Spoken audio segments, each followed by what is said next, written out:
Michael then rushed towards the giant, as the giant tries to punch her. She avoids it and climbs on his hand and moves towards the neck and says that only immediate judgment awaits him. Michael swings her sword and cuts off the giant's hand, and later she moves towards the leg and also cuts it down. The giant has lost both of his hand and one leg, but still he stands firmly and tells Michael that she is as merciless as always. The giant also asked Michael that if she thought that cutting off his hands will stop him. Michael points towards the cut of hand and says that she knows that it will grow back eventually. After that, we can see that from the cut of part and very small hand spouts. Michael then jumps and gets above the head of the giant.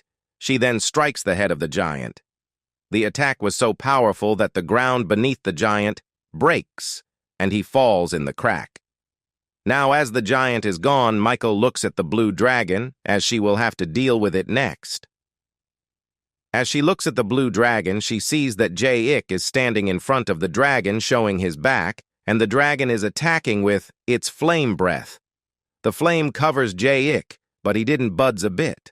The flames didn't harm him at all. His body seems to absorb the flames. His hair turns flamey, which looks to damn cool. Haniel gets worried and rushed towards Ji-hyuk. As she is going, she is stopped by Michael.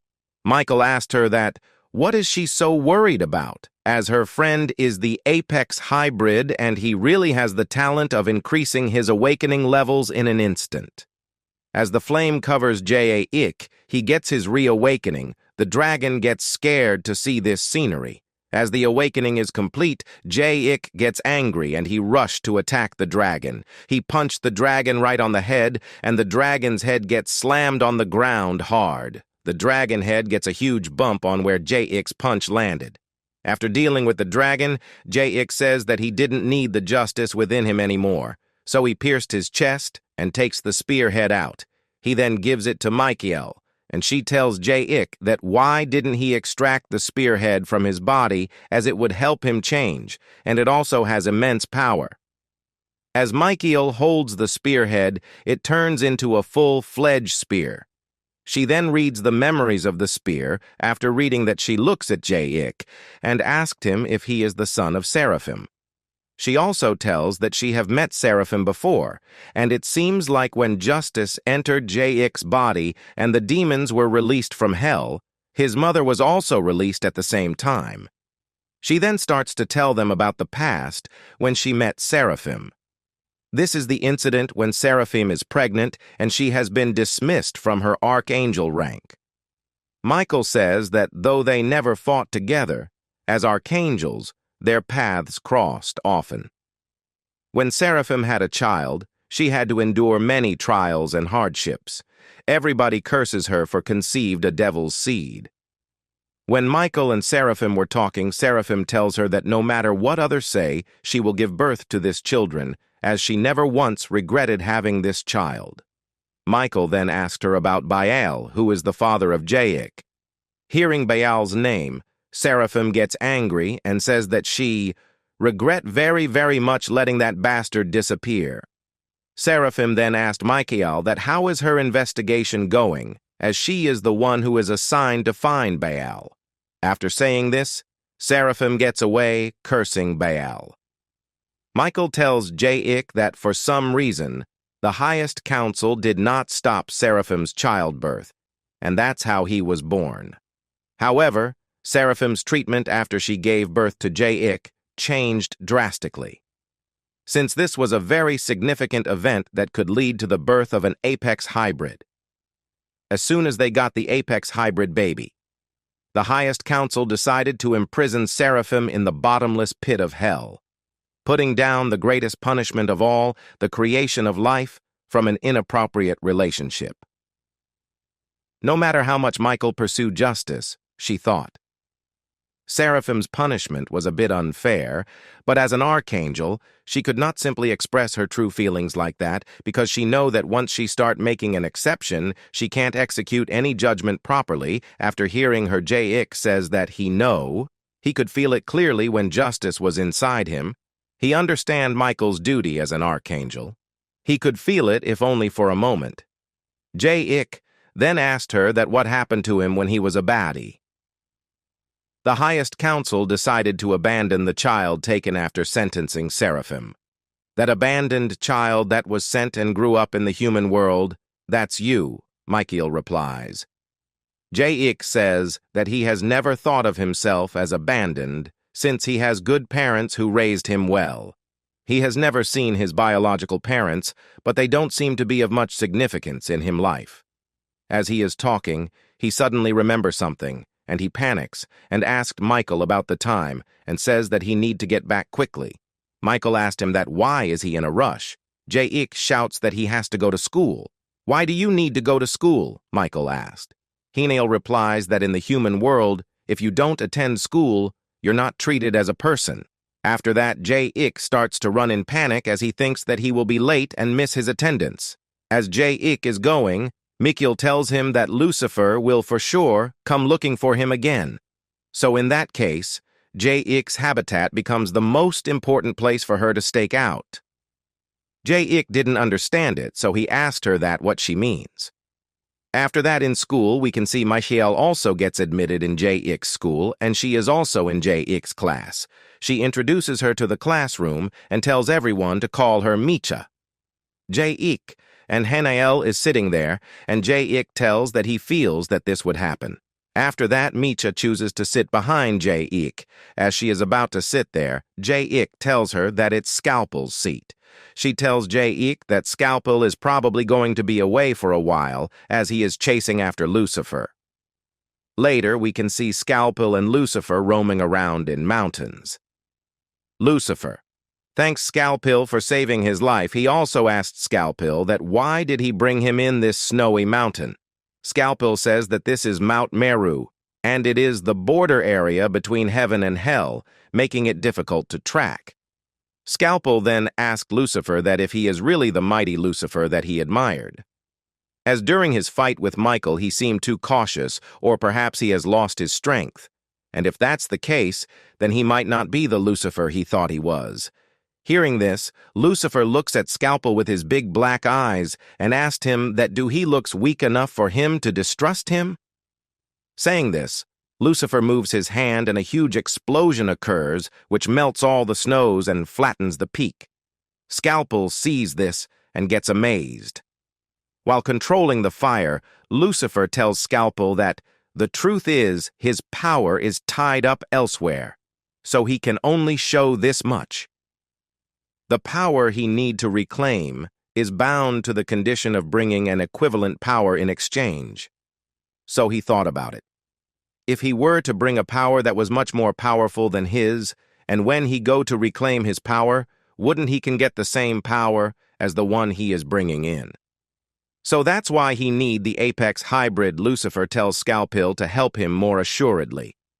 As once he regain his power, he will be equal to the apex hybrid. Hearing this, Scalpel gets excited and says that Lucifer is truly a demon worthy of his admiration, and he will follow all of his commands. Then I will assign you the task of luring the apex hybrid. We will lure him to a place where we can obtain an equivalent power to his. The one who holds my power is Baal. Lucifer tells this to Scalpel. Later at school, we can see Ji-hyuk, Haniel, and Michael is sitting in their respected seats. The teacher gets in the class and looks for all the attendants. The teacher didn't find Scalpel at his seat, so he asked if he is absent, or will he be late. At that time, Scalpel comes from the window and sits on a seat beside the window. He comes in smoke form and gets assembled. He then tells the teacher that he is here. After hearing him, teacher warns him to respond immediately, or else he marked absent. Scalpel tells the teacher that he changed his seat so that he can be friends with all the other students. Before coming here, Lucifer gives Scalpel his dust transformation ability.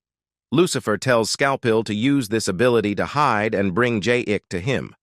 Lucifer also says that as Michael is with Ji-hyuk, so he can't go there, and Scalpel will settle like a dust and become his proxy.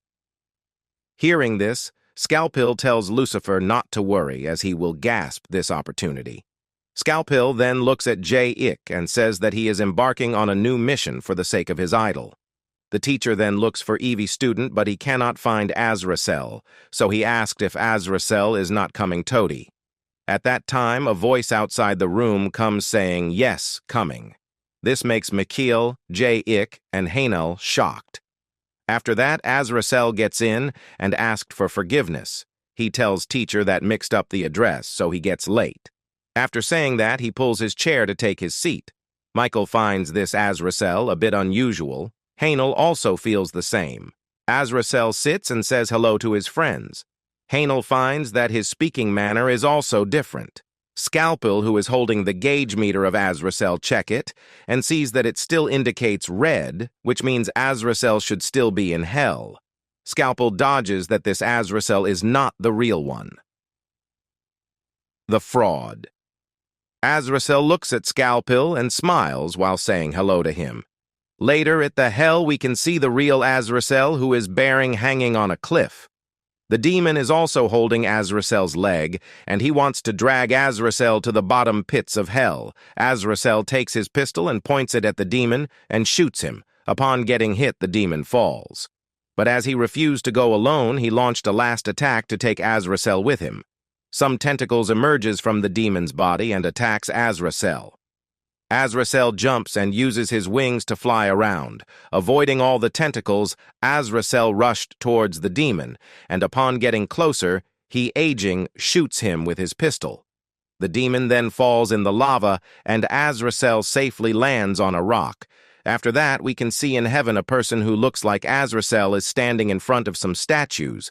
The man in is the middle, and the statues tells him that Azrael has failed, and the guardian angel that have sent in advanced is becoming viliated with human emotions. The statues also tells the man that as he is the brother of Azrael, he should be able to handle the situation as it is getting dangerous.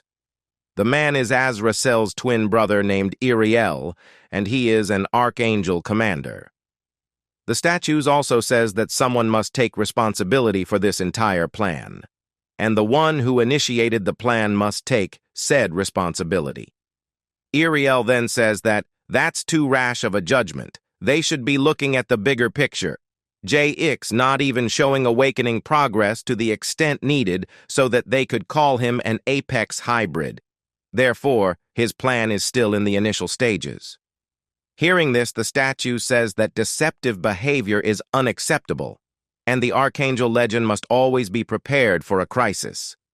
If the Apex Hybrid awakens suddenly and joins the forces of hell, it would be catastrophic.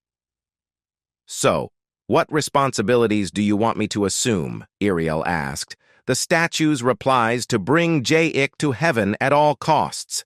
Is simply bringing him sufficient? Azrael questioned. If you manage to bring him to heaven, the Archangel legend will take care of the rest, the statue's replies. Upon hearing this, Azrael accepted the mission and he comes down to Earth to get Ji-hyuk. Back to the current timeline, Haniel finds Azrael suspicious, so she stares at him. So prove him Azrael. Azrael smiles at Haniel and asks if there is any problem and says that he really is Azrael. The teacher starts the class and tells everyone to settle down. He then announces that he will conduct a group project assessment, and the performance assessment will account for 50% of your school grade, making it the most crucial factor for your college admission. Hearing this, Ji-hyuk gets shocked, and he looks at Haniel and says that 50% is like a miracle. Haniel replies that it's a perfect opportunity for someone who's not good at studying like Ji-hyuk. Azrael asked Mikhail that what's a performance assessment? I don't know. Seems like some kind of test, Michael replies. The teacher then starts to select the group. He points towards Ji-hyuk's group and declares that the 4 of them will be in a group. Hearing the teacher's words, Azrael and Michael misunderstands it and thinks that it is a group battle, and Michael says that they should get into combat mode. The teacher then goes through other student and decides to make another group. He takes Scalpel as the other group's leader. Scalpel gets nervous and he asks the teacher if he really is in a separate group than Ji-hyuk's. The teacher looks angrily at him and says that he is the other group leader. Michael and Azrael says that they expected this and they feel disgusting to compete against a low-level demon which is not befitting for them, as they are both archangels. The teacher tells that the others sitting beside Scalpel will be in his team. Scalpel gets sad, and one of the students gets up and tells the teacher to address them with their name. The teacher gets that and says their names, that Scalpel, Youngtae, and Enji are one team, and says that the topic for the performance assessment will be given right away. After that, we can see at the deeper parts of hell the demon Ngojom is roaming around while he is taking a simple walk. He hears that someone is calling his name. He turns around and he finds the voice quite familiar. As he turns, he sees Azrael, who is walking with a demon's head, comes to him and says that he has come here to negotiate and he demands an absolution. Azrael also said that he has killed and bought Angolom back, and this would be enough to pardon him of his sins. Ngojom looks at Azrael and sees that he is dead serious. Ngojom then takes the hell calculator and calculates Azrael's sins and good deeds. As the calculation is done, we can see Azrael scores a +0.7, which means his good deeds are dominating his bad ones. Azrael takes a breath of relief. Ngojom is frustrated, but he has no choice but to grant Azrael the permission to leave hell. After that, Azrael tells Ngojom that he will be leaving now and start to fly away. Ngojom tells him to stop as the indulgence hasn't been fully issued yet. While flying, Azrael tells Ngojom to send it to his mail. He also tells that he should be receiving a penalty exemption certificate, not an indulgence. As he is not a being absolved of sin, he is just being exempted from punishment. Hearing this, Ngojom says that it's right and he need to revise the paper again. Azrael flies straight to heaven as he has been missing the smell of fresh air for so long. As soon as he gets to heaven, he decides to change and review all his works. But as he enters the gates of heaven, he gets shocked as a statue is in front of him. The statue says that why has he returned so soon, and furthermore why he is empty-handed. Azrael is confused as he didn't know that the statue is talking about. At Earth, the teacher tells that the topic for the performance assessment is conquering heaven and hell. Hearing this, Michael and Azrael get shocked and says that how in the world the weak humans are planning to do such a thing. Seeing this, Haniel tells them that it's not literally about conquering the real heaven and hell. It's a metaphor. It means that you are the master of your own. After that, the teacher tells that what is the essence of good and evil, what defines good and evil, and how has this affected us humans. Based on such insights, he expects a presentation. He tells the students to use their spirit of exploration to conquer the true meaning of heaven and hell. After that, the class ends. Michael gets out from the class with Haniel. As they gets out, Michael tells Haniel that she really hates tests and stuff like that. Haniel replies that even though there's no need for them to pass this test, but still they need to give their best. She also tells that she is Ji-hyuk's guardian angel, so she has a duty to help Ji-hyuk achieve his dreams. But it seems like you are getting too involved. You are too excessive. I know all about your unauthorized escape from the heavenly prison, and you did it to protect Ji-hyuk. Why are you so desperate? Tell me. There's no need for you to go to such lengths. It's not like you're driven by personal grievances like me either. Don't tell me. Is it love? Am I right? It's love, isn't it? Michael tells this to Haniel. Hearing this, Haniel also blushes. At that time, Ji-hyuk comes searching for Haniel. Seeing this, Haniel feels something and she wonders if she really like a human. Ji-hyuk then grabs Haniel's hand and asks her to help him out to complete the assessment. As Ji-hyuk holds her hands, Haniel feels that her face is getting hot. She feels the fluttering feeling. As Ji-hyuk comes close, her heartbeats start to rise. She turns away her face and tells Ji-hyuk that she will help him as she is his guardian angel. While the two of them are talking, Enji looks at them and she seems a bit angry. Enji then gets inside and Scalpel tells them to gather around. Scalpel tells that, since they all are in the same group, he expects a full cooperation. Scalpel also says that he will continue to monitor and track Ji-hyuk's team. and as they are a team, so they should act as one with the same purpose in mind. The boy named Youngtae tells Scalpel that who the hell is he to order him around. Youngtae also tells that he don't care about the assessment as he just wants to graduate. Enji thinks for a bit and says that she will help, and says that she is good at monitoring others, and she can also carry out sabotage. She gets closer Scalpel and tells him that let's make sure that Ji-hyuk's team doesn't succeed. Enji looks angry and has a dark aura around her. Scalpel tells that she is the real demon. Enji then looks at Haniel and thinks off a way to get rid of her. Later, we can see Azrael and Michael is talking at the rooftop. Azrael tells Michael that as they are archangels, they shouldn't care about this mere human test. While Azrael is taking at that time, Michael summons her justice spear and suddenly throws it at Azrael. Seeing this, Azrael gets shocked and says that if she has gone mad, attacking the Archangel Commander out of nowhere. The spear stops at midway. Michael then says that her hunch was right, that he is the Archangel Commander Azrael, and the fact that the justice is not prevailing here makes it clear. Azrael then asks that if she really have to throw the spear at him to make it clear. Michael ignores his question and says that a lot of things are happening in heaven as the Archangel Commander has stepped in. Azrael asked that what the Angel of Justice is doing here. Michael replies that she is undercover trying to capture Lucifer. Lucifer isn't the problem right now. The highest council is applying direct pressure. So help me carry out the orders of the highest council, Azrael says. Michael then sums up all the situation and gets that the mastermind behind the plan to develop Ji-hyuk as an apex hybrid in the human world. All of this originated from Azrael's mind. Now back to the heavens, we can see the statue who is the highest council thinks Azrael as Azrael. The statue says that they should arrange for support before Azrael go back to the human world. Now Azrael gets the whole scenario.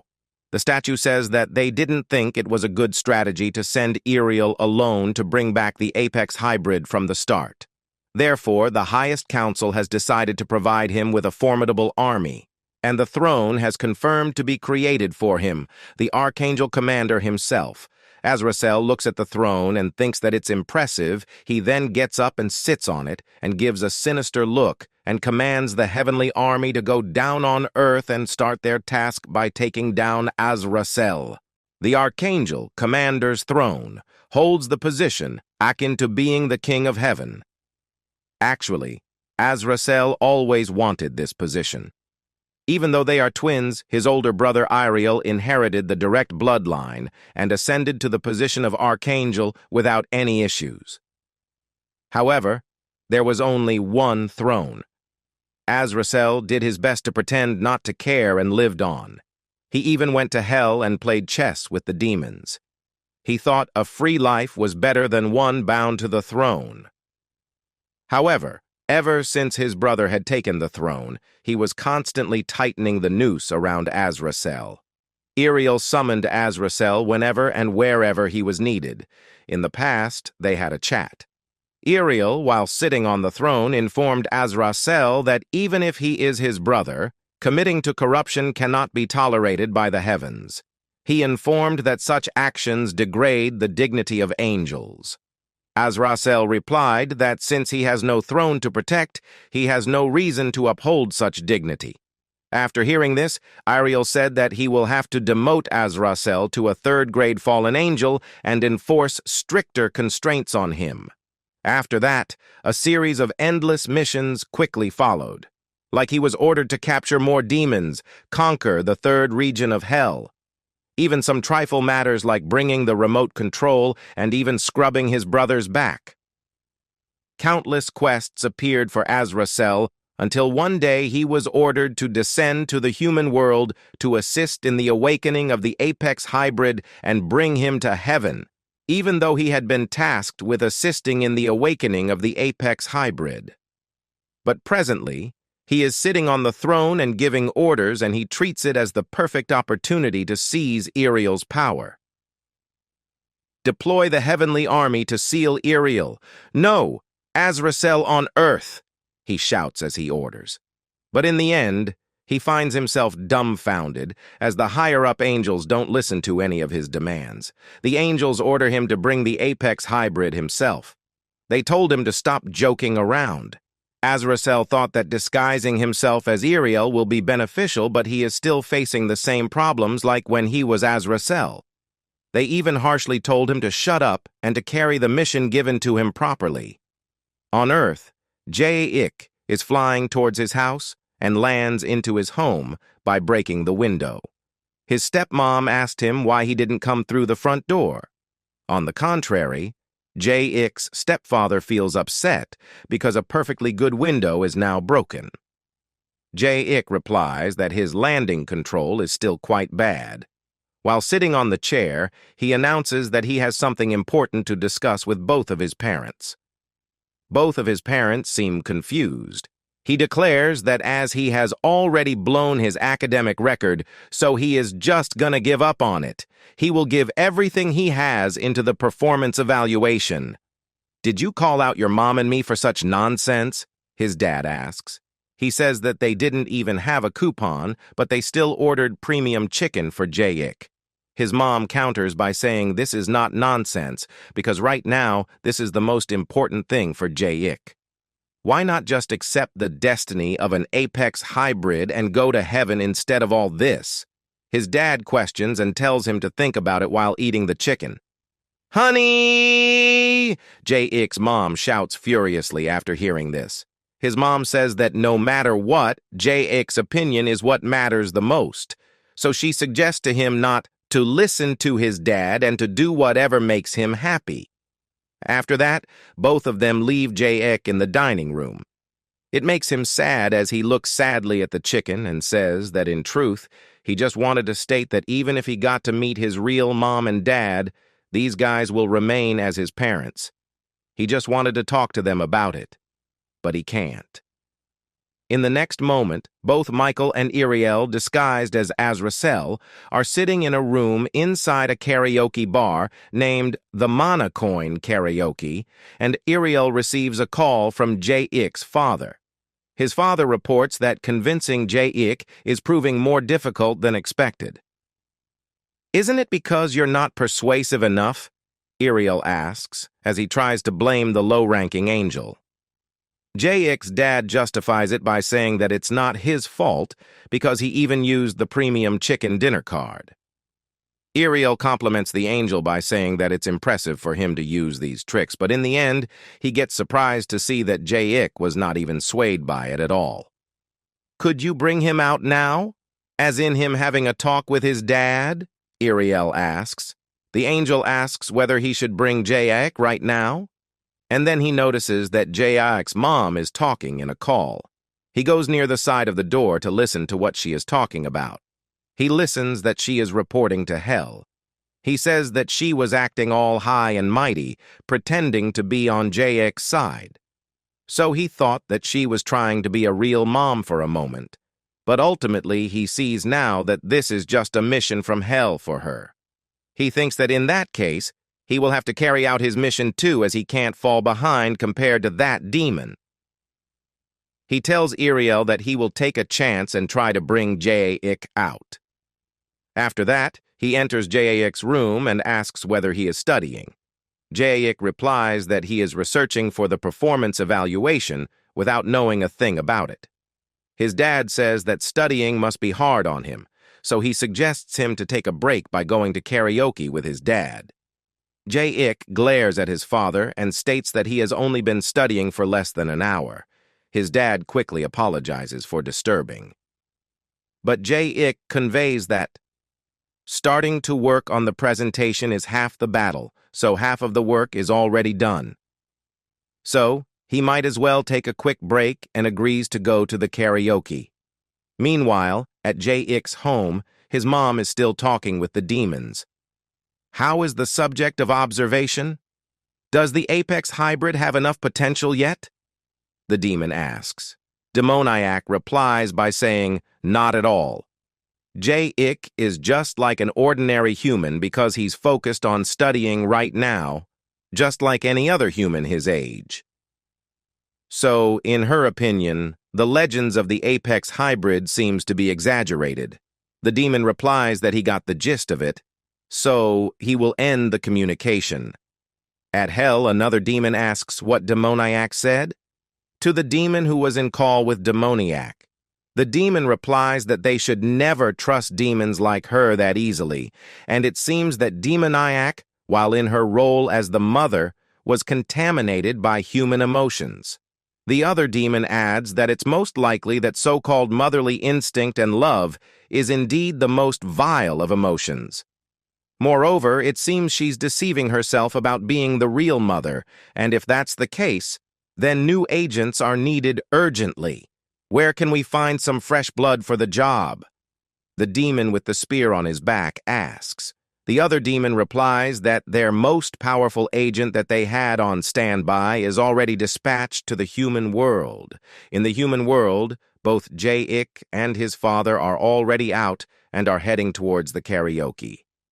Haniel followed them because she felt that something was off, so she is glad that she followed Ji-hyuk because he vanished from school as soon as it ended at Mach speed. "Dad, what will you sing?" Ji-hyuk asks while climbing the stairs. His dad replies that he is all about rock, so he is going to blast through the ceiling and the entire building with his voice. Ji-hyuk is so happy that he can blast into tears as he thinks that he is going to make new memories with his dad. At that time, upon noticing that nothing Ji-hyuk and his father are coming, Azrael tells Michael to hurry up as they are launching the Apex Hybrid's capture operation, so he tells her to help him out. In the next scene, a woman is filming as an actress of a story. She receives a call. She tells them that it has been such a long time since they last talked, so, since they haven't contacted her, she became a leading actress meanwhile. The Azrael tells Michael to set up the marking in the room where she is right now. Upon setting up the marking in the room, she asks whether this should be enough. Azrael replies that if it's Michael's justice, it should be a solid foundation. And now, just by adding the Archangel Commander's seal to this, it will be the perfect beacon.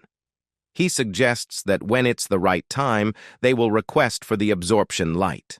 After some time, Ji-hyuk, along with his father, enters the karaoke in order to sing songs. Upon entering, Ji-hyuk's father asks Ji-hyuk what song he will sing. Ji-hyuk replies that he will sing an old song. At that very moment, he meets Azrael disguised as Azrael. Azrael greets Ji-hyuk by saying that it's been a while. Additionally, he says that he wonders whether Ji-hyuk is happy to see him again. He conveys that it was easy to find this place since everyone is gathered here. Is he a classmate? Nee looks quite mature. He's not a friend who repeated a grade, is he? Ji-hyuk's father asks while teasing Azrael. Azrael assumes that Ji-hyuk's father wouldn't recognize him because he's a mere servant, moreover. He says that it is also because of their workplace being different, so he might not have seen Azrael's face even once. Workplace? Is this friend of yours already working? Ji-hyuk's dad asks while being confused. Then Ji-hyuk tells Azrael that he doesn't have much time right now as he is going to sing with his dad. At that moment, Michael comes forward. Ji-hyuk asks Michael whether she has come here to hang out too. Michael replies by saying yes. He tells Michael that he never knew that this karaoke was this famous, and asks Michael if she is done using this room or not. Michael suggests Ji-hyuk to use this room instead as she is already done with it. After seeing this, Azrael was relieved. He smirks as he says that soon Ji-hyuk is going to be summoned to heaven. Right at that moment, Azrael arrives. Azrael gets shocked as he sees his twin brother disguised as him. Similarly, Michael gets astonished as she spotted the twin brothers together. Upon grasping the situation, Azrael attacks Azrael with an impactful punch. The wall cracks and breaks and Azrael gets hit in the parking lot and falls to the ground. Azrael then gets out from the wall that was initially cracked by flying. Then, Ji-hyuk notices something which he recognized from earlier. He says, "This must be Michael's spear which she accidentally left here." He is amazed with the lighting effects of that stuff. He blushes as he thinks that Michael might be a better friend than he thought previously, because she left him with this kind of setting. Meanwhile, Michael is running towards the cracked wall. What am I supposed to do now? She wonders as she can't interfere with the matters regarding the brothers. She realizes that as an archangel just standing by and watching them fight isn't befitting of Justice, and also even when her spear named Justice is crying out. Inside the room, Ji-hyuk was still amazed with the stuff as he assumes Justice is crying as a mere lighting that even has a vibrating effect. "What are you doing to your own family?" Azrael asks while sitting on the ground. Azrael replies that it's precisely because of this very own family that his life was always miserable up to this point while bringing out his dual guns. He says that it's Azrael's time to be miserable now as he shoots the bullets towards Azrael. All the bullets get blocked as Azrael makes a powerful barrier while rotating his palm. Azrael says that this mere cheap trick won't work on him. Azrael replies that he predicted that much, so the bullets were just for distraction's purpose, because this was enough for a coup. The other bullets hit the connecting walls of the parking lot, making it unstable, and in mere moments, one by one, all the cars started to fall. Azrael asks Azrael whether he desires to take the position that Azrael holds in the angel realm. Azrael boldly replies that this is like a golden opportunity for him to defeat Azrael while he is still being restricted in the human realm. Moreover, he concludes that perhaps they can even swap their lives completely, or just the positions. At that moment, Haniel enters the karaoke while being puzzled. Michael notices Haniel and asks Haniel how she got here. Haniel replies that she was worried about Ji-hyuk. After hearing this, Michael coldly replies that it's not her place to be concerned about, and as it's the decision made by the Supreme Council, so she should have followed it, as it is. In addition, she conveys that Ji-hyuk will be soon summoned to heaven by the absorption light, so it's only natural for low-ranking angels, such as Haniel, to follow the greater good. Haniel gets upset as she bows down her head. But after seeing how Ji-hyuk is enjoying his life to the fullest with his stepfather while singing, Haniel closes her eyes to realize and remember about her duties. She states that as a guardian angel, she needs to protect Ji-hyuk, and that's both her job and duty. As I expected. "Did you fall in love with Ji-hyuk?" Michael asks, because she thought that these sentiments coming out from Haniel are rather excessive, which shows lack of control over emotions. Haniel justifies herself as she says that there's nothing wrong with her emotion because she is sensing something deeper, something more simple and pure. Michael explains that the feelings Haniel is feeling now are practically how the emotion of love influences someone. Michael tells Haniel that it seems she has already lost her objective as an angel. On the contrary, Haniel is listening to the melody, and the song seems rather familiar to her. Meanwhile, in the battle between the brothers, almost all of the cars have fallen. Presently, Azrael is surrounded by cars, and one of them falls and crashes onto him. Azrael laughs as he suggests his brother to take a break while being stuck between the cars for a while. In other words, he suggests that Azrael should take a long vacation somewhere that's neither heaven nor hell. "Who do you think I am?" Azrael asks as his hand pierces the top of the car. Azrael snaps his fingers in order to call his army. He states that he is the Archangel Commander, and he has his own army to protect him. When the Archangel Commander is in danger, that army is ready to provide support anitame and everywhere. At that moment, Azrael gets startled as he notices a meteor coming from the sky.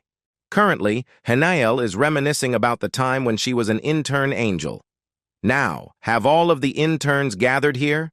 You all know that today, the most important examination is taking place, right? The examiner questions all of the interns gathered there for the test.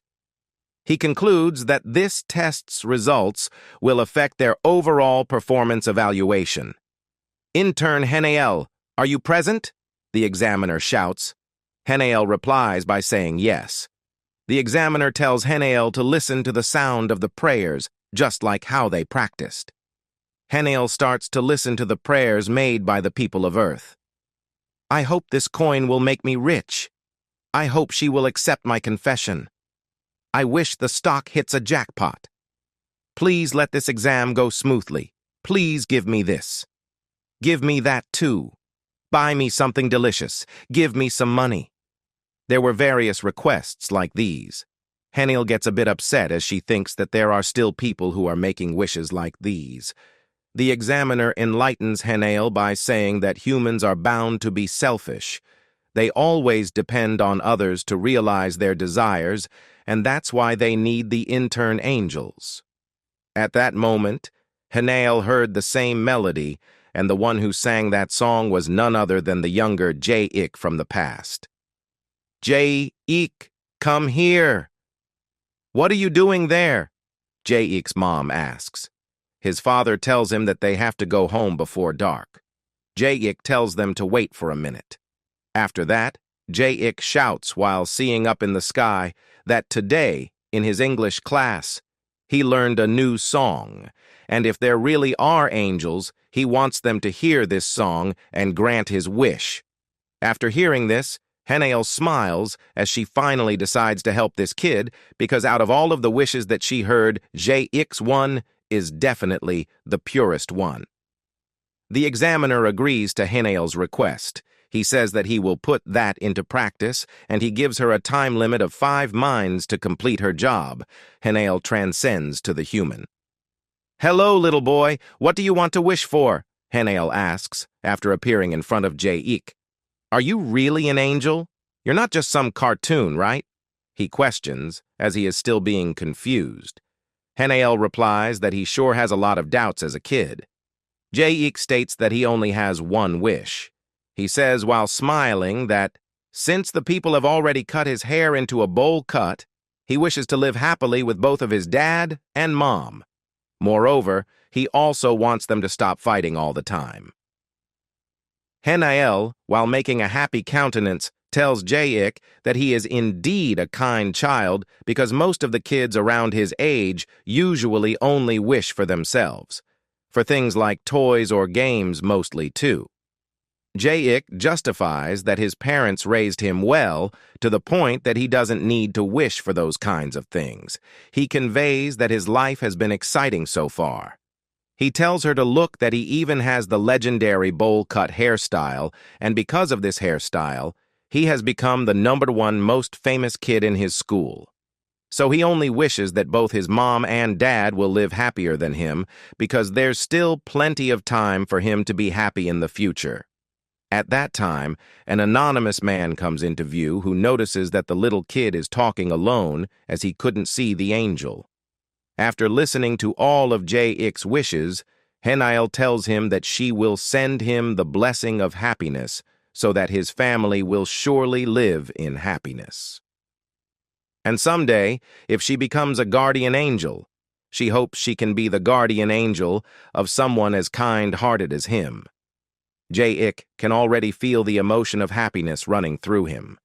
He asks Haniel that when that time comes, would she like to become his guardian angel? Haniel replies while smiling that she can't make any promise, but rather she hopes that that will be the case. Can angels also make a wish?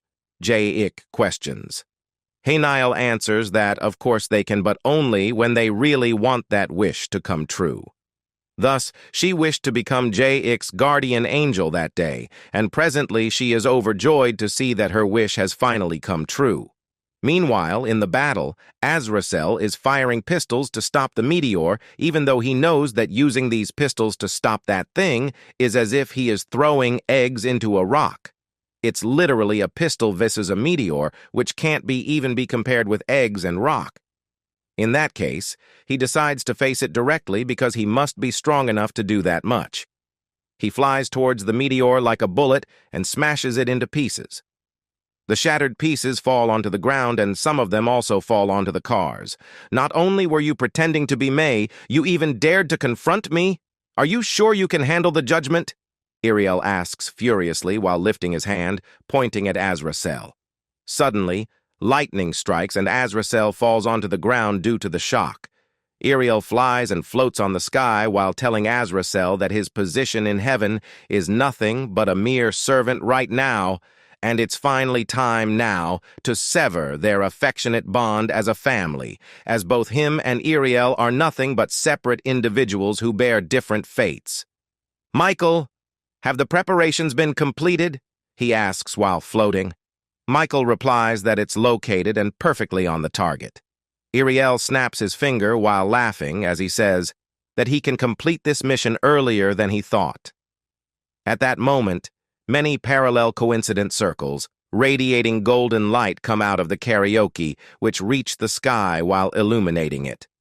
The light which is radiating is none other than the absorption light placed by Ariel and Michael to capture Ji-hyuk. Inside the karaoke bar, Ji-hyuk and his father are being lifted by the mysterious light. The light pulls them upwards like a miniature black hole. At that same moment, in the convenience store on floor 1-1, the classmate of Ji-hyuk is also being pulled by the light. The same thing happens at the basement. One of the gangsters affiliated with Ushi Jim is being lifted by the light, and all of the people who were inside the building are being transferred by the absorption light. Haniel runs while shouting Ji-hyuk's name and voluntarily goes near the absorption light in order to get Ji-hyuk out of this mess. She shouts that she would protect him. The girl classmate of Ji-hyuk gets annoyed to see Haniel and the underling gangster finally found Ji-hyuk, who probably crippled their boss, Ushi Jim. Haniel flies at Mach speed to reach Ji-hyuk as soon as possible. Ji-hyuk's classmate gets extremely annoyed as she sees Haniel. In the past, the girl was walking through the streets, and in her opinion, that day was supposed to be the day when she could get close to Ji-hyuk by fate. Ji-hyuk, a freshman student who happened to be in the same class as her, he was really her type. She noticed that he was coming and thought that today she will really ask him to be friends and hang out with him. But since he cut through the alleyway, the girl decided to take the other side of the alley, hoping that she will get to meet him. She spotted Ji-hyuk, but then she noticed Haniel saying that she will become his new classmate. It made her really angry when she saw another girl suddenly appearing out of nowhere and sticking with Ji-hyuk like that. After that, Haniel introduced herself in front of the class and sat beside Ji-hyuk. Since then, Haniel and Ji-hyuk have always looked occupied with each other. She waited for several months to try to get close to him, but the girl, Haniel, who randomly appeared suddenly, took the seat next to Ji-hyuk and now is acting like she is close with Ji-hyuk. Presently, she decides that she won't let Haniel monopolize Ji-hyuk anymore as she jumps higher using the body of the gangster as a trampoline.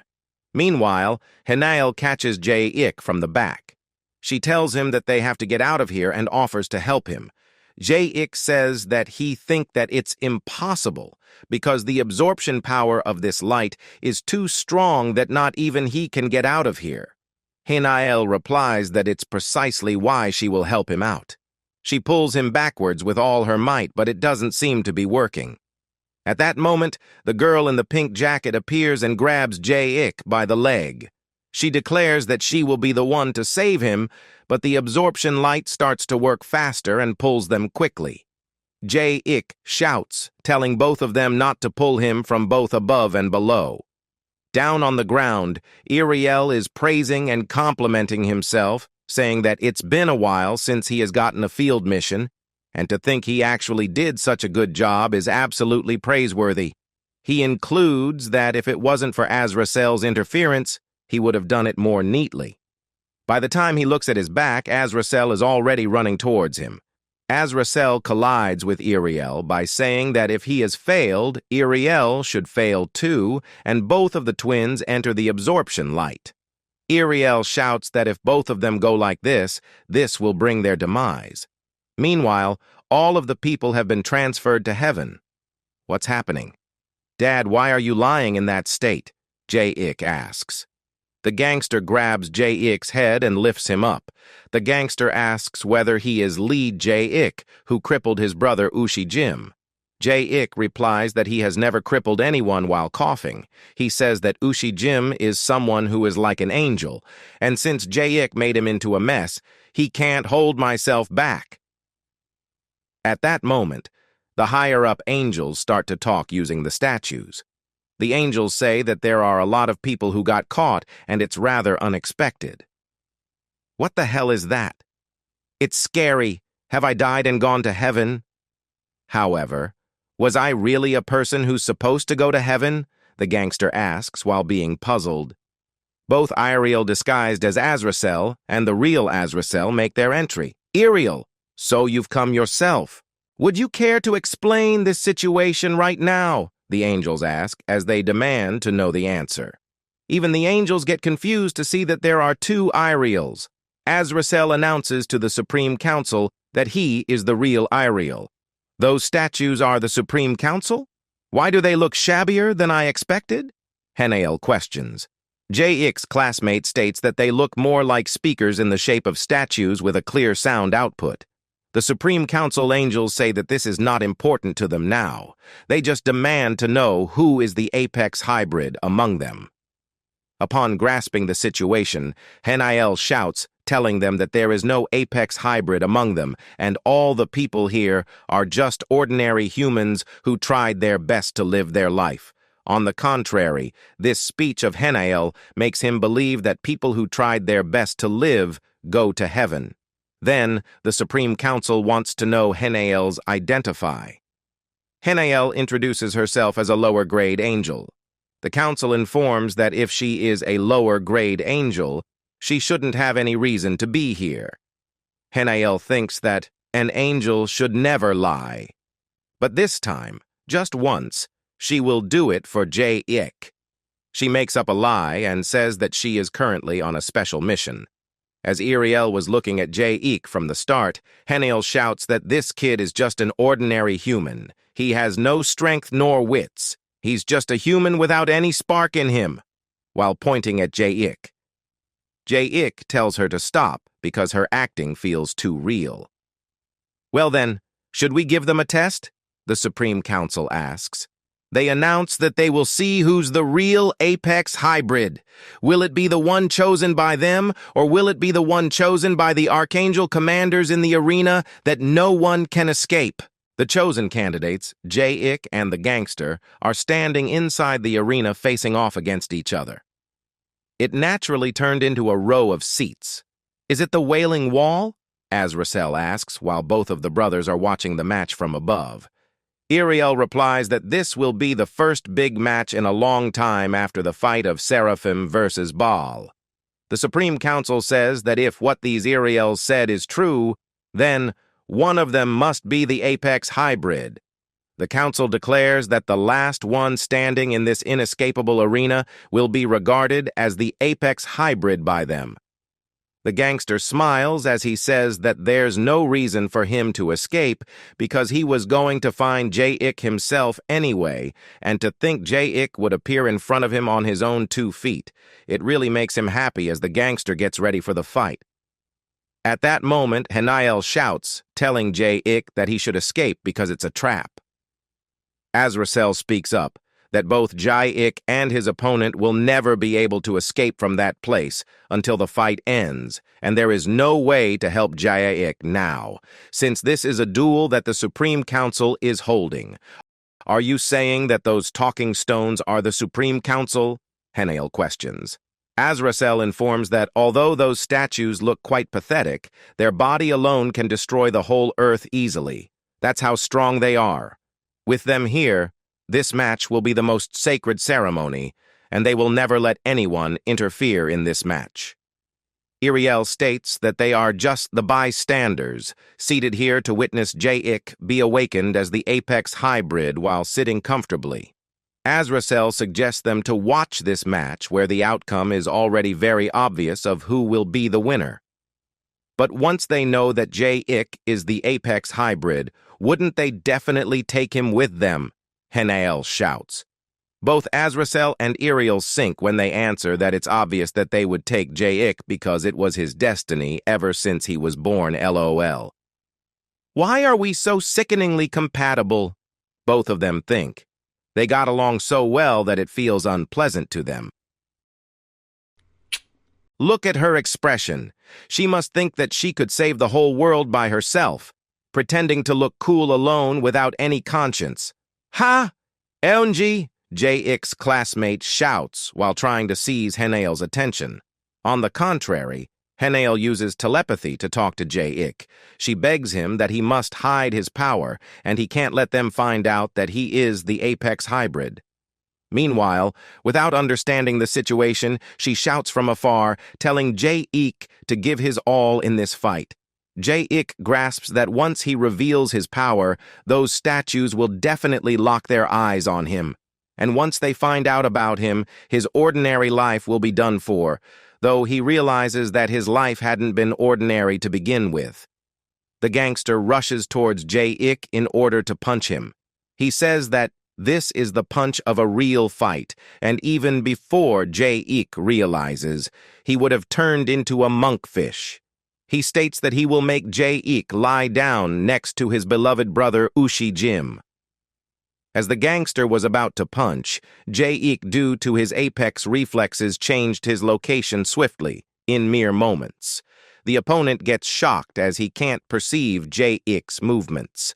The gangster tries countless times to hit Ji-hyuk, but none of the attacks landed as Ji-hyuk dodges them perfectly. The gangster says that he is sure that he definitely hit Ji-hyuk, though. Yoonji gets astonished as she says that he couldn't notice any of their movements, while Haniel couldn't catch on the movements of Ji-hyuk only. The Supreme Council says that this battle is weird. They notice that Ji-hyuk is amplifying his power instantly the moment he uses his power. However, they can't sense any sign of awakening from any of them. Ariel smirks as he praises Ji-hyuk for being clever and for using his powers while dispersing them. Azrael replies that he expected that much. You wouldn't listen to me even if I asked you to stop this, right? Don't keep dodging. Stay still, will ya? The gangster shouts while being frustrated. Ji-hyuk tells the gangsters that since he will eventually exhaust his stamina if he keeps attacking him, Ji-hyuk will try to follow his opponent's rhythm.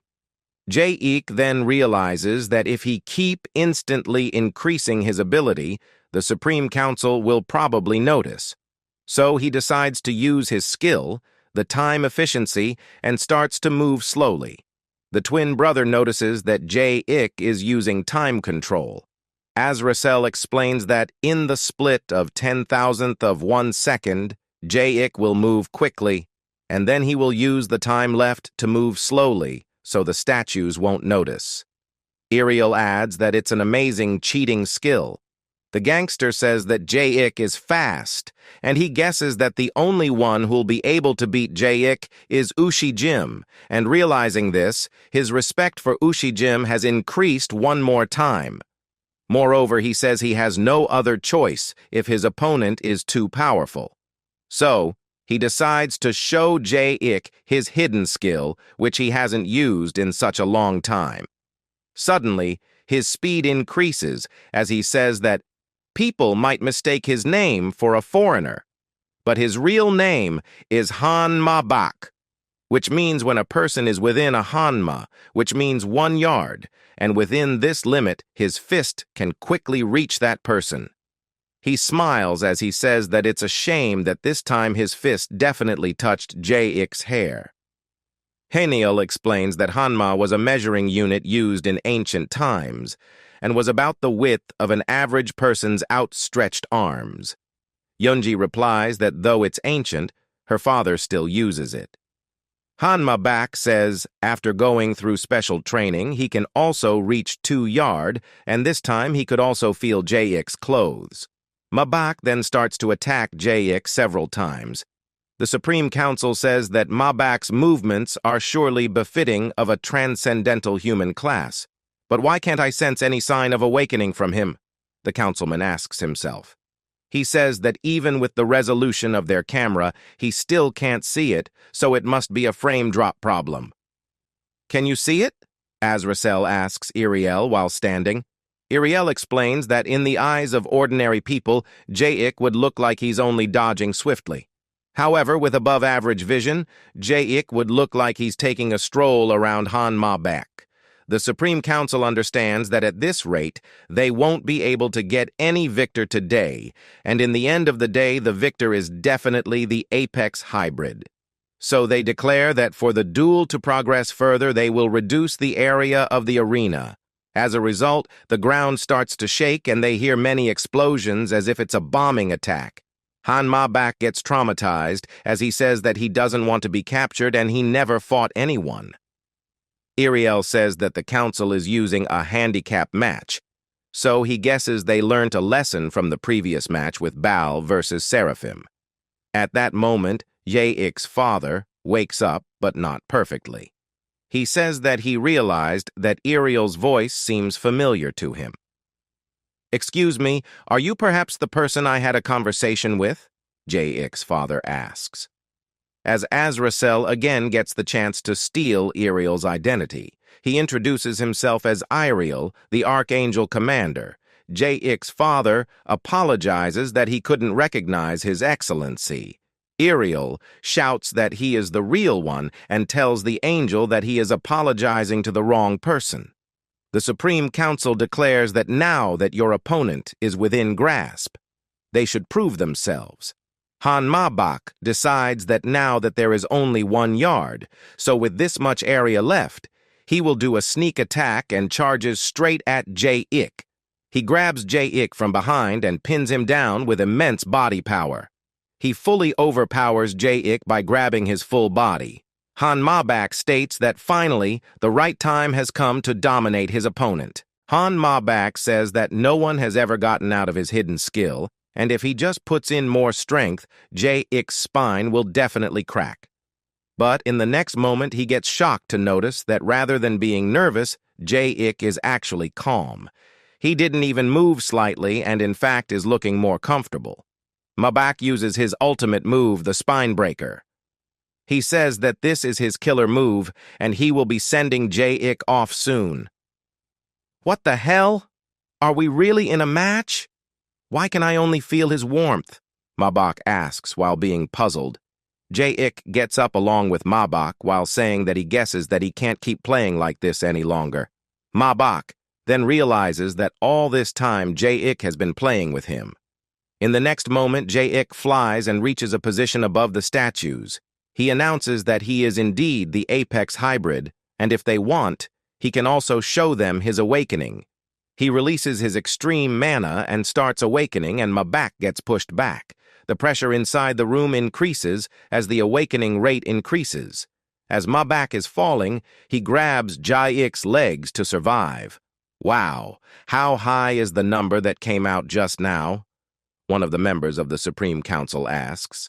Another member replies that the rate was something that goes beyond their sensing range. "What is he doing?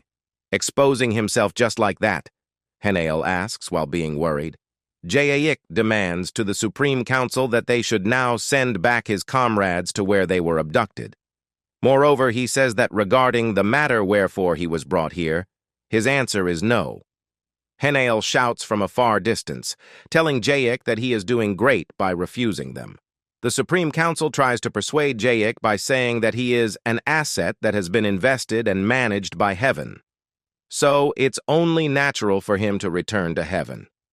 Ji-hyuk replies with a straight face that he isn't obliged to answer that one-sided nonsense of theirs, and he just wants to go back to his ordinary life. Ariel asks as he wonders whether the Supreme Council will accept Ji-hyuk's opinion. On the contrary, Azrael smiles and says that things are getting quite interesting. After hearing Ji-hyuk's opinion, the Supreme Council gets furious, and the statues start to shoot laser beams from their eyes. They declare that one who refuses the fate written by heaven is nothing but a traitor, and they have zero tolerance for such individuals. "You called me a traitor for not following you, huh? What kind of logic is that?" Ji-hyuk questions as he deflects the laser beams with his elbow. The higher-up angels say that if Ji-hyuk denies the virtuous values, that only means that he is no different than evil, and as an angel, their ultimate mission is to obliterate all evil. Ji-hyuk replies that if that's the case, then that's even more of a reason for him not to follow them. He simply answers that he refuses to follow such a line of fate while deflecting the laser beams with both of his hands while Mabak is still hanging. He clearly understands that he will be doomed if he falls from here, so he has to hold on tight. The angels state that a talented individual who refuses to be tamed is evil, so they tell Ji-hyuk that he should behave accordingly as the asset of heaven. The statues change their trajectory of the laser beam, and Ji-hyuk is facing a bit of difficulty to face these quickly launched attacks. Mabak's hands slip and he starts to fall. Meanwhile, Haniel rushes towards Ji-hyuk in order to give him some backup. Ji-hyuk warns her not to come, yet Haniel rushes there and uses her Omega shield. Ji-hyuk informs her that she can't stop their attacks using this shield. The shield scatters and both of them get pushed backwards. Haniel hits the wall while Ji-hyuk collides with Mabak. Ji-hyuk asks Haniel whether she is fine or not. But then he notices that due to the impactful collision, the wall has started to crack and his father is on top of the wall. The wall breaks and his father starts to fall. Haniel shouts, telling Ji-hyuk not to worry because she would protect his dad. Ji-hyuk gets serious as he states that he plans to take responsibility for his own life and act according to his own values. So, he tells them not to judge people based on those excessive one-sided rules. Meanwhile, Azrael comments that he didn't know that Ji-hyuk could speak that well. The Supreme Council says that it's expected from the Apex hybrid to even make the stone pedestal shake by his words. Shall we confirm whether he can bear the responsibility just as he claimed? They ask while releasing clouds. The angel explains that this is the atonement cloud. If one is without sin, it will feel as light as a feather, and if one is a sinner, it will feel heavy according to one's sins. For a dignified one, this cloud could be their savior, and on the contrary, a sinner's soul will be buried in hell for eternity. Ji-hyuk grabs the tail of the cloud and asks whether there is any problem with him. Azrael again comments, saying that Ji-hyuk is indeed the Apex hybrid and a perfect being. At that moment, Mabak also touches the cloud in order for his own safety, but due to that, the weight of the cloud starts to increase in an instant. The angel says that it's just as he expected, and now even Ji-hyuk won't be able to handle it because he's probably out of control. So he tells Ji-hyuk that that's why he needs to follow the oracle. Ji-hyuk shouts that it's not his fault, while Mabak says sorry because he's a guy with a lot of sins. Meanwhile, Yoonji wonders what she should do for Ji-hyuk, or else Haniel will take all the score. The Supreme Council asks Ji-hyuk whether he will be able to withstand the weight of the sin, or will he crumble under the sins of others, unable to attain forgiveness? Ji-hyuk clenches his teeth and says that he can bear this much sin himself and he can still endure it. These words coming out of Ji-hyuk really touched Mabak's heart, and he thinks that Ji-hyuk is a real man, a kind person, and at the peak of a noble. At the next moment, Yoonji gets a wonderful idea. She jumps as she says that since she is innocent, she can surely reduce the weight, and the only thing she could be ashamed of is that she really likes Ji-hyuk. On the contrary, Ji-hyuk gets tensed by seeing Yoonji in action. He tells her that that's not how the cloud system works. He yells at her, telling her not to jump in. As Ji-hyuk's dad falls, Haniel rushes towards and catch him. She tries to fly with Ji-hyuk's dad, but the weight is a bit heavy for her. Azrael then says that the table is all set, but instead of savoring it to themselves, they serve it to the enemy. Azrael gets mad and asks that, what are they doing letting Ji-hyuk fall in hell? The statues also get shocked and says that an unfavorable situation has occurred. On the other hand, Ji-hyuk, Mabak, and Yoonji are falling. Yoonji is at the top, and Ji-hyuk and Hanma back are getting pushed by the boulder. Due to immense wind, their faces turns damn ugly. They falls directly to hell.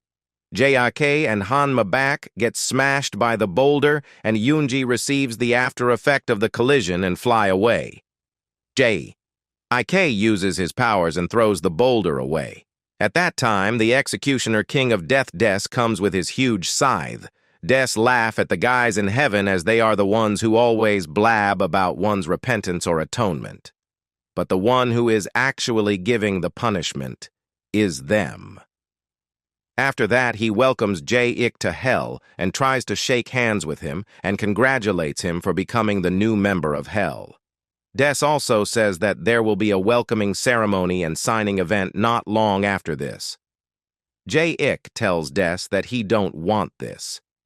Hearing this, Des gets shocked and asked if he isn't one of those that the heaven has tossed away here. Ji-hyuk replies that he is not.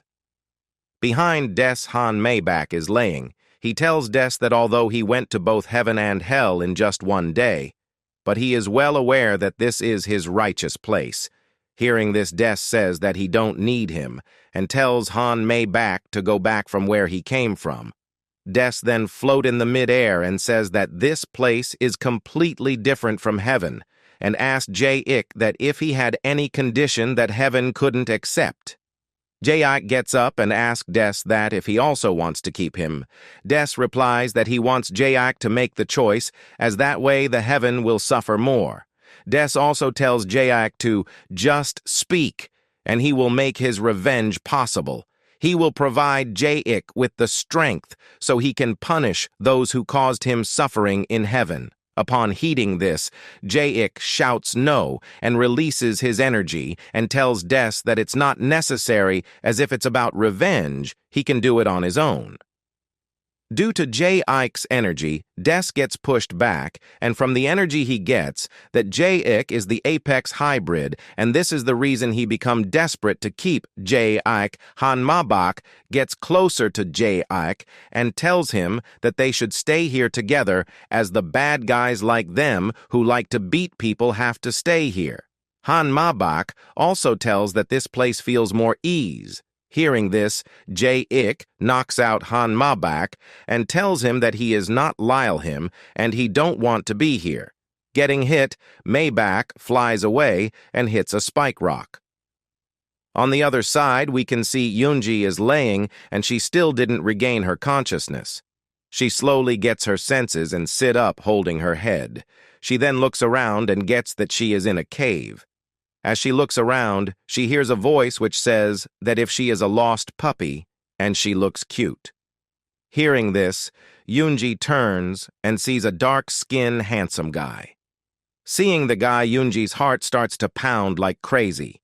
The guy then gets down and says that he found something interesting. The guy approaches her and garbs her shoulders and says that her soul is so alluring that he wants to have her. Yoonji can't resist as she finds the man damn attractive. She starts to think about Ji-hyuk to divert her mind. The man then thought that he will take her soul and make it into a decoration in his room, then take a picture of it and upload it. Yoonji gets shocked as she can hear all the thoughts of the man. She starts to think that why this man is letting her hear all of his wicked thoughts. She then gets out of the man's garb. The man then tells her that he is Baal, the chief of hell. Baal is the biological father of Ji-hyuk. Baal then tells Yoonji that he is the great demon of hell, Baal. All of his thoughts will always come true. Wickedness is the source of his power. So it's not an emotion that he should be hiding. Yoonji again fall for his charm, and she gets into a situation that she didn't dislike it or neither like it. Baal then says that he is also able to hear her thoughts. Baal then grabs the girl's head tightly and he gets shocked. He asked her that who did she get here if she is still in her body. Yoonji replies that she didn't know how he end up here. Baal garbs her hand and tells her not to worry about this, as he will be taking her to Des. Yoonji asked that if by going to Des, she can get back. No, I will ask Des to kill you and separate your soul from your body. That way, I can take your soul more easily, Baal says. He uses his charm and smiles and says that, let's go quickly. We'll go and you'll die. Humans are bound to die someday. Anyway, I will ask him to make it painless. Desus is the best in this field, you know. Yoonji fall in his charm and follows him obediently. On the other side, Des and Ji-hyuk is fighting. Des cut the skin of Ji-hyuk's neck with his scythe. Des tells Ji-hyuk to let him separate his body and soul first, then they will continue their interview. Ji-hyuk stops the bleeding with his hand and shouts that's evil and ambush out of nowhere. Des tells Ji-hyuk that he is right as he is quite evil. Saying this, Des rushed towards Ji-hyuk.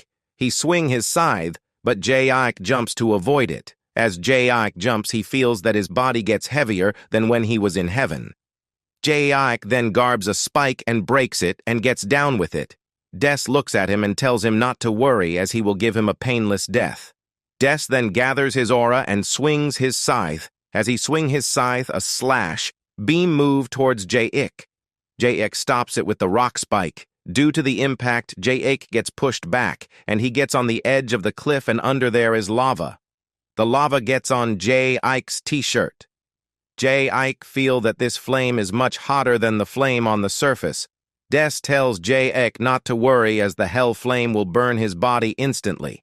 At that time, Baal and Yoonji arrives at the scene. Baal points towards Des and tells Yoonji that this guy is the one who will grant her painless death. As Baal looks at Ji-hyuk, he feels a strange feeling. Even though he has never seen Ji-hyuk before, but he can instinctively tell that Ji-hyuk is his precious flesh and blood. As Yoonji can hear Baal's thought, she get that Baal is Ji-hyuk's father. Yoonji then asks Baal that if he is Ji-hyuk's father, I guess I am. It's my first time seeing that kid, but to think that I'm seeing my flesh and blood grown up this well, and even engaging in such a battle, Baal says this to Yoonji. Hearing this, Yoonji tells that Ji-hyuk is just like him, and now she know the reason that why she liked Ji-hyuk so much. Baal then suggests Yoonji that they should go and kill her first. Yoonji asks that how he is going to do that as he just meet his son. If he's really my son, he will be fine. He should win, and I will take care of my own business, Baal replies. He then calls for Des and tells him to stop fighting for a bit and kill Yoonji. I'm in the middle of a battle right now, so I can't respond to you. Please wait for a moment, Des says. Hearing this, Baal gets shocked as he didn't expect him to answer that way. Des continues his attacks, but Ji-hyuk blocks them with the spike rock. Ji-hyuk asks Des that why is he so desperate to kill him. Since your kind of strong talent is locked inside a weak human body, I don't want to kill you. I just want to liberate that power from your body. For your convenience, we will provide you with a more suitable body. We already prepared a vessel for you. Des tells this to Ji-hyuk. As he is saying this at that time, a demon comes there with a coffin. In the coffin, there is the corpse for Ji-hyuk to use as his new body. The demon to bring the coffin is Des's friend, and his name is Gomorrah. The demon then breaks the coffin, and the corpse of Solus Mercurochrome comes out of it. As Ji-hyuk sees the corpse, he feels that he has seen this somewhere before. Des then asked Ji-hyuk that what he thinks about this new body of his. He also tells Ji-hyuk to cooperate with them to take his soul out of that weak body and place it into this body with the best specs. Gomorrah tells Ji-hyuk that he polished and arranged it with utmost care. Seeing this, Yoonji gets annoyed as she thinks that putting Ji-hyuk's soul into that monster's body is quite ugly. She then requests Baal to help his son. Baal replies that although Ji-hyuk is his son, it doesn't mean that he has to help him. That sentiment is something only for humans. Yoonji then tells Baal that Ji-hyuk is her boyfriend and begs Baal to help him. Hearing this, Baal grabs her chicks and says that even if she is his son's girlfriend, that doesn't mean he can't steal him from him. And besides, Ji-hyuk is not even her real boyfriend. Ji-hyuk then tells Des that he don't want to cooperate with them as he likes the way he looks now. Des raises his scythe and says that if he uses a great body, he can become immortal, and how can he become a master with such a fragile human body? Saying this, Des launched his attack. Ji-hyuk jumps back to avoid it. Now Ji-hyuk gets angry and he looks deadly at Des. Des didn't give a F to that, and he rushed to attack Ji-hyuk. Ji-hyuk uses the spike rock and blocked the attack. The rock cannot handle the power of the scythe, so it breaks into pieces. Ji-hyuk gets furious and neon aura coves his body. Des again rushed to attack. He swing his scythe targeting Ji-hyuk's neck. In that milliseconds, Ji-hyuk sees Lucifer and he wonders that what Lucifer is doing here. Lucifer waves his hand, seeing Ji-hyuk. Upon seeing Lucifer, Ji-hyuk decides to perform Lucifer's ash technique. But he didn't know how to perform it as he has never done it before. But in this milliseconds, he replicates the technique perfectly. And as the scythe slashes him, he turns into ash. And after that, he again reassembles. Seeing this, Des gets shocked. But he didn't stop there. He attacked 2 more times, but he never succeeded to land a single attack. Seeing this, he gets scared, and his bones starts to sweat. Lucifer praises Ji-hyuk for copying his special technique. After that, he takes his leave. Ji-hyuk again looks at Lucifer and he gets confused that why Lucifer is here. Des sees this opportunity and comes to attack. At that time, Ji-hyuk thought of something and he decides that he shouldn't stay still. Now Ji-hyuk makes his move and rushed to punch Des. Ji-hyuk punch landed on the face of Des and cracks his face. Upon getting hit, Des flies away and hit a wall hard and breaks it. Baal sees this and gets happy and praises Ji-hyuk for copying the special skill of Lucifer. Baal cheers for him. Ji-hyuk hears it and he turns around and sees Yoonji. Baal also looks at Yoonji and says that who will kill her now as Des' bones are shattered. At that time, King of the Eternal Suffering Gomorrah uses his absolute restraint technique. He throws his chains at Ji-hyuk. Ji-hyuk's neck gets caught by the chain. He uses Lucifer's technique to separate his neck. Baal sees this and finds his technique amazing. While Ji-hyuk is separating his neck at that time, tiny chains come out of the ring and grabs Ji-hyuk's head and put it back to his body. Gomorrah then says that no one can escape from his restraint skill, not even an apex hybrid like Ji-hyuk. Now Gomorrah starts to pull the chain, and Ji-hyuk gets hurt on his neck. Gomorrah then tells Ji-hyuk that he will never be able to get away from its restraints. Not even Lucifer would be able to get away from this. As Gomorrah says this at that time, Han-ma-bak ambushed Gomorrah and punched him on the face. The punch didn't affect at all while rubbing his face. Gomorrah asked, "Who the hell is he? He don't even know he is here." Ma-bak tells Gomorrah that he is with Ji-hyuk, pointing his figure at Ji-hyuk. Ma-bak tells Gomorrah that, "What the hell is this? Not only did he ambush Ji-hyuk, he even trap him with that leash and bully him?" Ma-bak also tells Gomorrah to fight Ji-hyuk directly like a real man. Ma-bak then starts to walk towards Ji-hyuk, and he tells him that although they are enemies, but he didn't like this kind of dirty play, so he has come to save him. Saying this, Ma-bak grabs the chain and tries to break them. But Ma-bak's strength is not enough to budge to chains. He tries for a bit and gets tired. Ji-hyuk then says that he also tries to break them with his powers, but it didn't work.